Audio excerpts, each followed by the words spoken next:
Before the Mass, we had the Catechism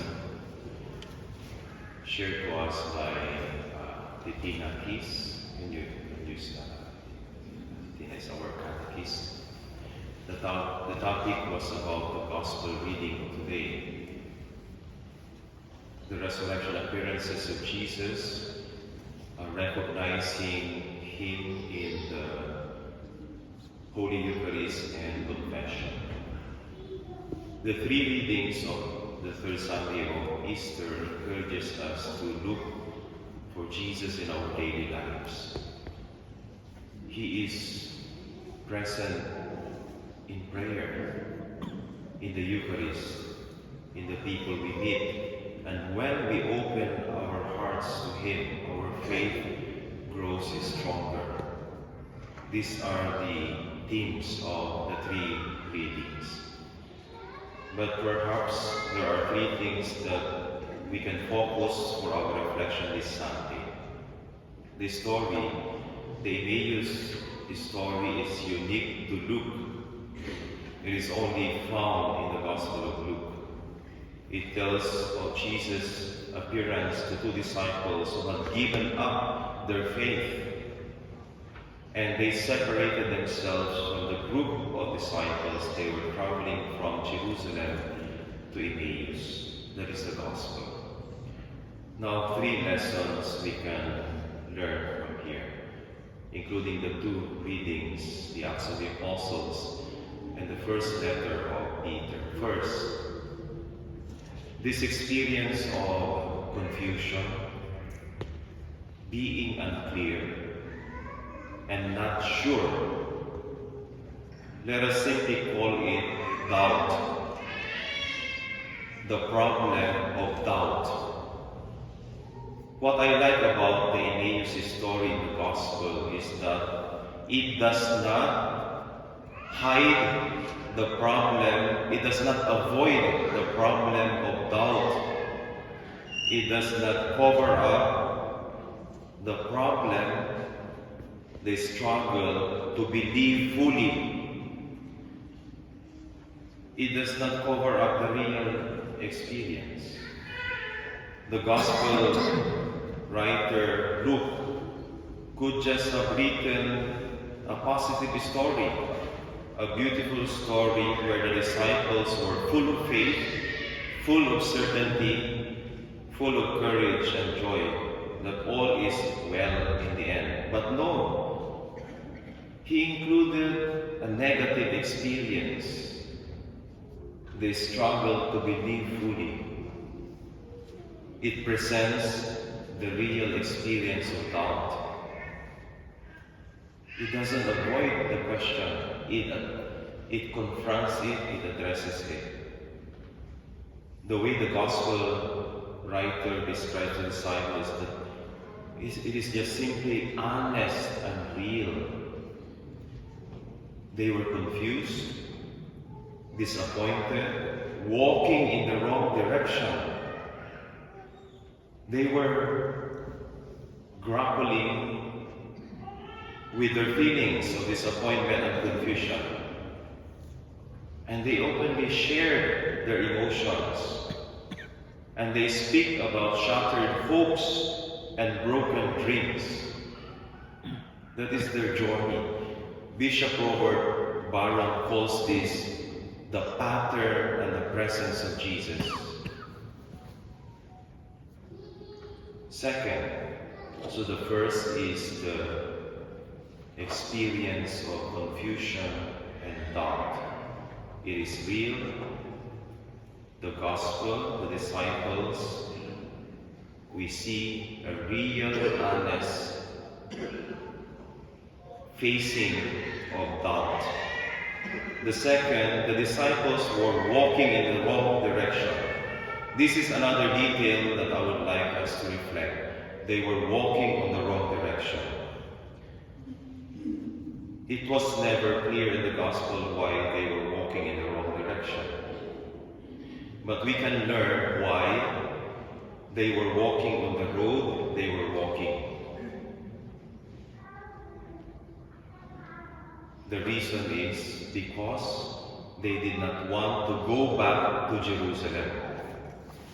They did not want to experience again the trauma they experienced after the death of Jesus. They were afraid.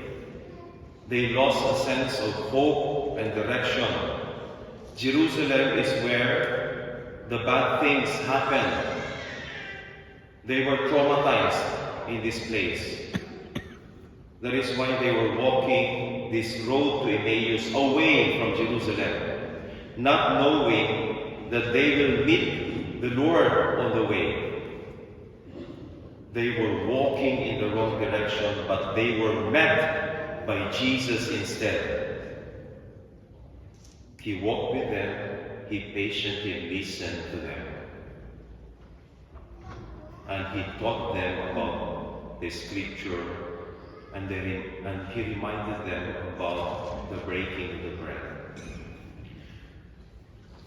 I don't know with you, but I like this detail of the gospel. You know why? Because even when we walk away from God, even if we are stubborn and we push God away from our life, He will not give up on loving us, searching for us, inviting us, calling us back, walking with us, patiently touching our lives with His presence, with His word, with His inspiration.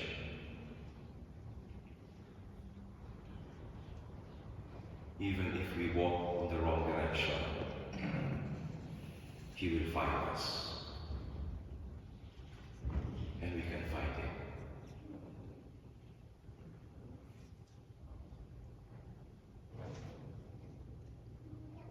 Nandiyan ba kayo?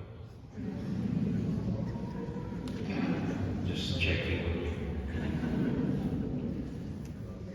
Lastly, the second reading and the first reading. It is about the profound change, profound transformation that happened to one of the disciples, Peter. Peter was the one speaking in the first reading and in the second reading. And we know Peter before the resurrection as one of the disciples who denied Jesus at the threat of death. He left his close friend in the moment Jesus needed him the most. But listening to how he speaks in the first reading and in the second, we wonder and ask, is this the same person? Is this the same Peter who betrayed Jesus? Because he seems to be different. He tells the crowd boldly, courageously, bravely that Jesus died and He rose again. And he speaks with courage, boldness, and without fear about the resurrection. Peter must have had a profound experience, encounter with the Lord, which transformed his life and gave him courage to proclaim what is probably will cost his life.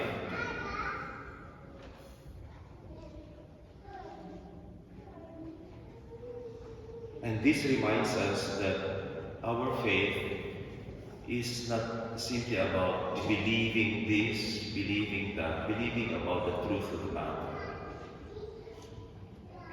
The core of our faith is a personal encounter with the Lord.